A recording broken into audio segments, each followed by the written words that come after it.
as you pull back, that water is almost the same now. So what do we do? Now we kind of ruined our experiment because this one here was supposed to be, this is supposed to be darkest. That's supposed to be second dark. This is supposed to be third. Sorry, let's try this one more time. This one is supposed to be super dark. This is supposed to be less than super dark. This one's gonna be really less than super dark, and this one is still clear. All right, so we gotta add a little bit more to this one so that it becomes super dark, dark, less dark. And then this is your control right here. This is the control so you know what it looked like at the very beginning. So now what do we do? Goodness gracious, children. How do I get that second one a little bit more dark with blue? How do I get it more blue?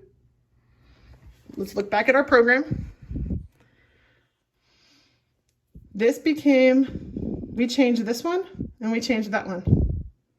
Can anybody remember what number we used? 0.3, right? This one here was negative 0.3. You got to remember what your original commands are unless you're writing more programs. Okay, so let's try it again. Is it a mess? Is it a mess?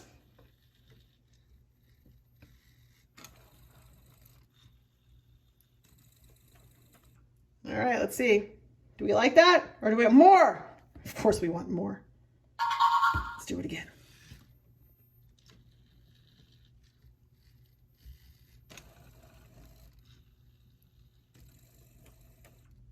All right, let's see. Is it blue? No, again.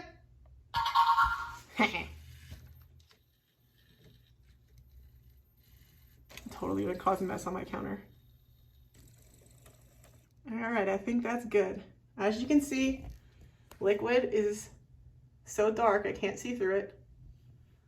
Liquid is dark, I can see through it, but it's still bluer than this one where it's still diffusing. And that is our control. Awesome. And that, my friends, is your liquid lab with a robot. Now the robot, just so you guys can see the motion, so we get a little bit practice with our levers. As you can see, this one here, that one, that one. Whoa! We almost knocked our liquid over. That would have been a mess. All right, apparently that's God's way of saying that you're done for this period. Okay, so that is our mess. Thank you very much. And next video is gonna be a kitchen version that is not robotic oriented. Everybody got it?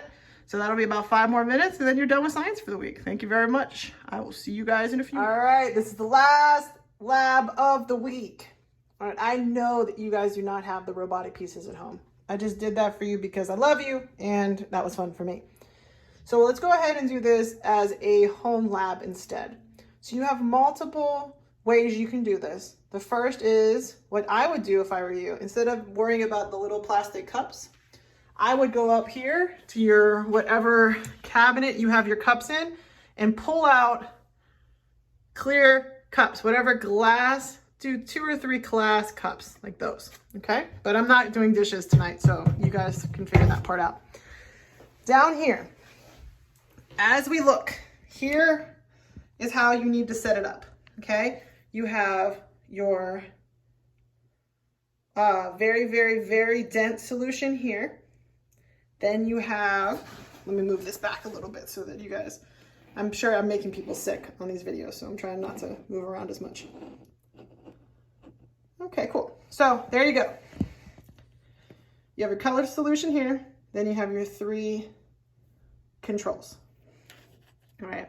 There's 2 ways to do this. If you have something at home, like if you have a spoon, if you have a turkey baster, I'm just going to use an oral syringe because I already have a couple of these. And so I'm going to keep using them because, like I said, I don't want to do dishes.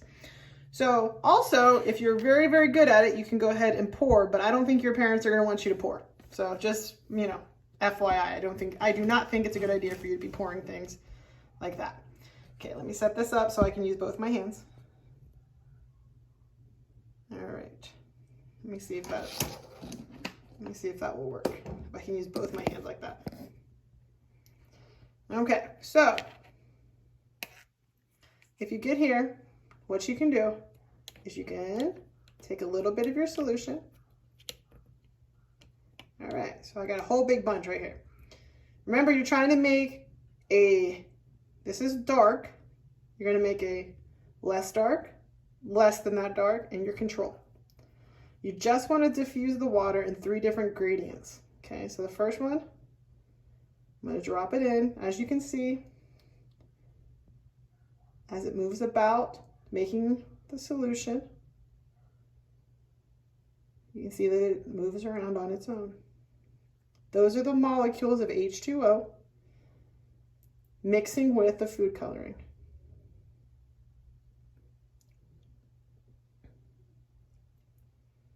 All right, so I added an entire 1 milliliter into that. So if I did 1 milliliter into that, let's do half a milliliter into the next one. Now, whatever you choose to use is fine. Don't stress about it. Use 1 spoonful and put it in there, or just pour a little bit in there. We're just doing an experiment. We're doing kitchen math, so don't stress. So now I've done half as much. So see, I did half as much. I'm going to put it into here.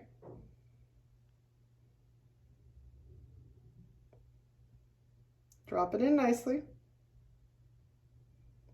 Okay, now as those diffuse, you can see, I'm going to leave my syringe in here so I have somewhere to put it. And as you can see, I have 3 colors. I have dark, not as dark, and light. And then I have my control right here so you can see what happens.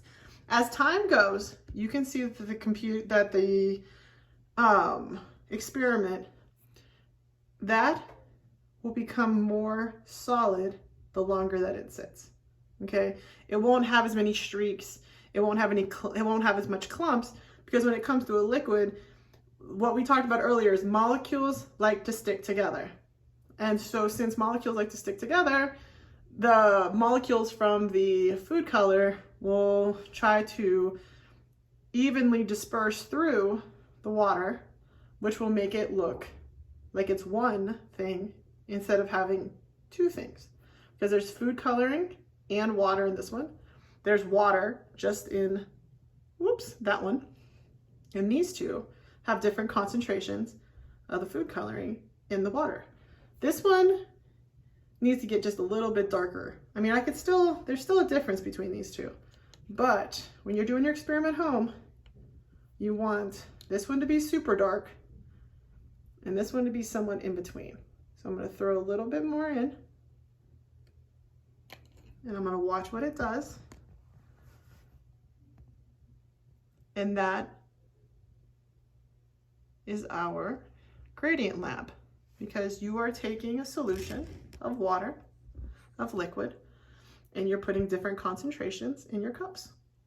And now you have visually seen how you can add a lot of something, a little bit less of something, a little bit more less of something, and then just clean, pure water. So there you go. The amount of your ingredient will change your solution as a whole, because it diffuses through the entire solution, not just a portion of it. Now, next week, we're going to talk about densities. And so we will be looking at how certain liquids are heavier than others. So we will go ahead and look at that next week. And just for those of you who still remember the cloud lab, I still have that set up, and that's on the other side of my sink. And as you can see, even more water is condensing on the outside of my bag. So make sure you leave the bag on for a while so that you can really get a good handle on condensation. So you guys have a great week. It was awesome having science with you. Next week is your density lab.